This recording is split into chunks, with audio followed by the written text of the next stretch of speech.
There is a relatively awful jingle from the State Farm commercials. You probably all know it, and I apologize in advance for getting it stuck in your head throughout the liturgy, but it's, like a good neighbor, State Farm is there, right? And poof, right? There's supposed to be like a State Farm agent who just suddenly, miraculously appears out of nothing, who can solve all of your issues.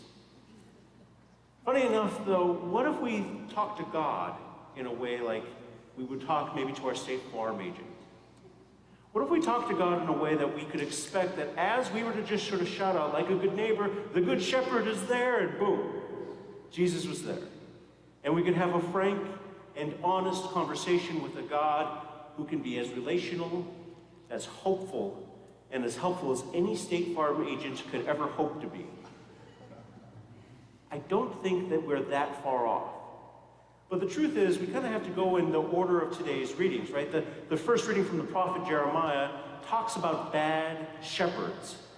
Now this one's hard for me because if I'm being honest, I don't want to talk about bad shepherds. One, we hear about them all the time, right? Whoever they are, whatever their name or their position, whether that's in the secular world or in our church world, I'm sure we can all imagine somebody who is a bad shepherd, and frankly, they get too much television time as is. But the other, and perhaps more insidious and at least more hard for me, is that fear that I might be one of them. That I don't always listen or pay attention to the ways that I'm being invited to, and worse, that I might be leading people astray if I don't point to the one to whom we think that these scriptures are pointing, to that great and most wonderful shepherd of God in whom we have a relationship in Jesus Christ. I know I am not perfect, but it's one of those moments that I think each of us, if we're being honest, are really being invited to do from time to time, to say, where am I leading others? What is my shepherd rating today? And like a good neighbor, the good shepherd is here. And if we just sort of think for that moment to have a conversation like that, my hope that wherever we are on the good shepherd rating scale, we slowly turn our hearts back to the one who is constantly inviting us into doing this. And thus we get the second reading from Ephesians today, which is Paul's sort of great unification of these two disparate, sort of desperate, these polar opposite groups, both of whom are Christian, but living different lives. The Gentile Christians who have found the faith through the preaching of many of the great shepherds of early lore, and then the Jewish Christians whose lives and identity are being reshaped at this time, that they don't see themselves not as Jewish, but simply fulfilling the law, as moving forward, as turning their heart to the one who has become their good shepherd. And the gift that Paul gives us is that we recognize that it is Jesus who is the source of our peace. Jesus who shows us what it means to be a good shepherd. And in today's gospel, we see that writ large. Now, sadly, the gospel translates the word into pity. Now, I'm not going to try to say the Greek word because it's like 8 syllables long, and that would be far more distracting than helpful. But let's just say that the Greek word being used there, I think more points to like this deep inward movement of feeling. And it is feeling, not knowledge, that helps us orient our hearts towards the Good Shepherd. It is that movement in which we can see and have compassion and be moved, and not simply just sort of feel bad for the other person, but in which we recognize that we too have a shared destiny with that other person, that our hearts can be and will be transformed if we take up our role as shepherds.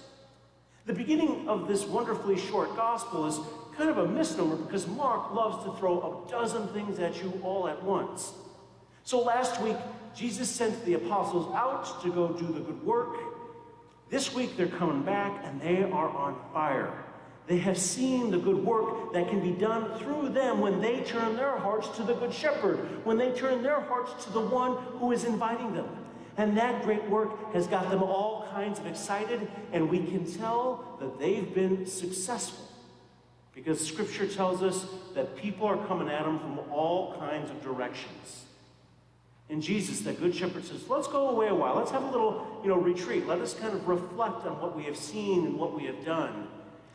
And no sooner do they make plans for the retreat then all of a sudden the people who want to be with the apostles, who also want to be part of that great plan to be good shepherds, follow them and get there ahead of the apostles and Jesus. And that movement, that action, that desire to be one is what moves Jesus, who says that there are things to be taught. And now as a Jesuit, you know I love me some good teaching. You know, schools are kind of our jam. It's a big deal. But it is the feeling that moves us first. Feelings, my friends, are incredibly important because they are the data points by which we can enter into this divine relationship. They are the data points in which we recognize what is God inviting us to do. If we walk out of here today without having a bit of a stirring moment, without having a bit of a moment, an invitation into growing in that relationship, and all we've done was sit here and memorize some new sayings, maybe a new song, perhaps we've zoned out, but if we listen to that story of being moved at our hearts, this, my friends, is contagious. This is the stuff of building discipleship, of building future apostles, which its Greek root word is being sent in the name of God, being the one who has the authority of God and goes and works on God's behalf. This requires that we have the same feeling, to be moved in that moment. And sometimes also causes us to risk certain things. Because if we're to serve, and to serve well, we might have to be uncomfortable at times.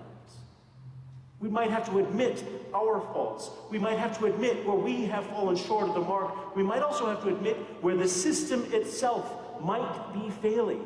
And that can be a difficult task, especially when the system might have provided you with this other good or this other thing.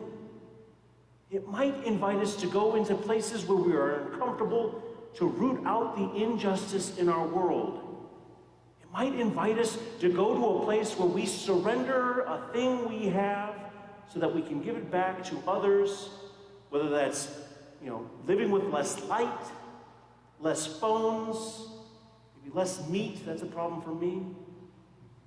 And these things in which we give back so that we can be good stewards of our environment, of our place, and of our neighbor.